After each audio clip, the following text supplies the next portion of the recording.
What's up, everyone? This is Nate, and I'm back with another Out of the Theater review. Today, I went to check out the latest Jason Statham action film.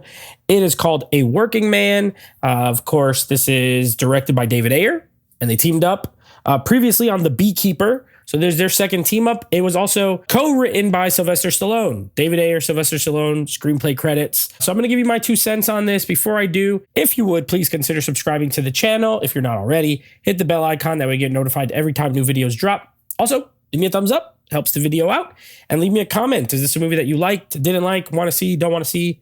I want to know. I will say, I'm not going to spend the whole video doing a comparison between like this movie and The Beekeeper. I will say, because it's the same creative team, star and director, you know, maybe it'll pop up once or twice, but this is its own movie. It feels different than that movie, so I won't do it. Maybe at the end, I'll just let you know which one I liked better. But other than that, I'm just going to review this thing on its own. I love Jason Statham. If you don't know already, me and Alex here on the channel, we also have the Action Movie Guys podcast. So we're big action movie fans. I love action films. I love Jason Statham movies. I was talking with some friends at work. I was like, he's essentially his own genre at this point. You know, like the Jason Statham movie is just a genre of movies. And he's kind of the last of a dying breed of like the action star.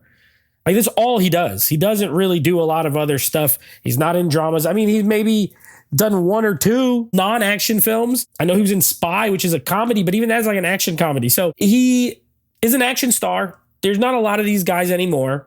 And he would fit right in the, 80s, 90s. He's the 2000s version of this. So this movie I liked. I thought it was good. I would say very good. I thought it was very good. As far as the positives, he's good in the role, obviously. He's believable. He's playing a British ex-special forces agent, and he is now, living a normal life in Chicago. Well, Illinois. They don't really say Chicago. I know at some point they're in Joliet, which I think might be near. I'm not familiar with Illinois. Someone could let me know in the comments, but I thought it was Chicago, and he's doing construction.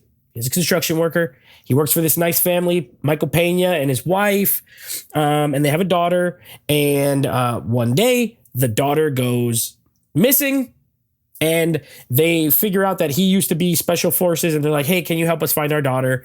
And he reluctantly agrees, and that's kind of what the basic premise of the movie. And I think he's really good in the role. Obviously, he's great in the action scenes, always. Still got it, even in his late 50s. I think he's like 57. Looks great. Still moves well in the fights, and they're shot and edited in a way where it's not like, it's not annoying. It's not 100 quick cuts, but it's quicker cuts just so, it looks pretty. He still looks really good in the action scenes. I liked Michael Pena. I wish he had a bigger role, so maybe that's slight negative, but I thought he was really good in the few scenes he was in. I wish he was in it more. Same with David Harbour. He's in this too, and he plays his buddy from his military days, and I wish he was in it more as well because I kind of liked his character, but this is Statham's show through and through. And so he was good. The storyline is fine. I won't lie. I didn't love it. It's a little too, not convoluted, but there's a lot more in it than needs to be in it, if that makes any sense. There is also parts where, like, I wish we were spending more time with the family of the kidnapped girl to see how this is affecting them. And you don't get much at all. Like, literally, they want him to do it, and then he does it, and then they show him again at the very end. And that's it. And I wish they spent more scenes with the girl herself, the actual kidnapped girl.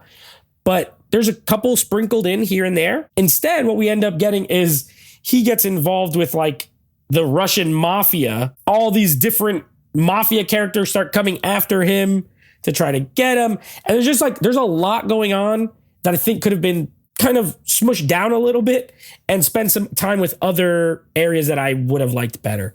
So I guess I've kind of just naturally transitioned into the negatives, because that's kind of my nitpick with this movie is I wish it was a little more focused on the kidnapped person, human trafficking sort of thing. Then it goes into like a mafia movie, and it's always Russians, obviously.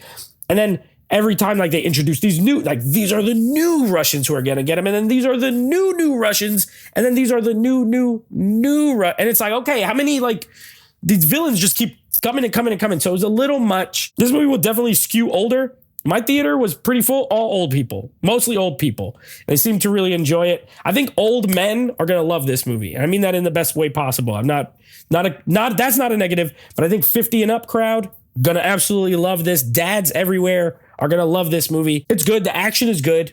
So that's a plus, especially in the third act. It's awesome. So a lot of violence, a lot of good fights, a lot of good. This has shooting, which is not, I don't love always just gunplay, but when he shoots this gun in the end, really awesome. So good action. It's a little goofy. Some of the direction's a little goofy. Some of the sets are kind of weird. Like there's a whole section that takes place in this weird farmhouse in the woods. That's also like a casino, but it's in a barn. And I don't know. I liked Beekeeper better. I feel like it knew its story a little bit better and was more focused on it. This one felt a little more all over the place. It felt more like an 80s movie. For some, that's going to work a lot better. For me, I still thought it was good. I'm going to give it a 7 out of 10. I enjoyed it. Would I buy this and watch it again? Yes, it's a good Statham movie. It's not an elite Statham movie for me, but it is good. So that's my 2 cents on A Working Man. Anyway, I'll be back next week with another Out of the Theater review. So until then, take it easy.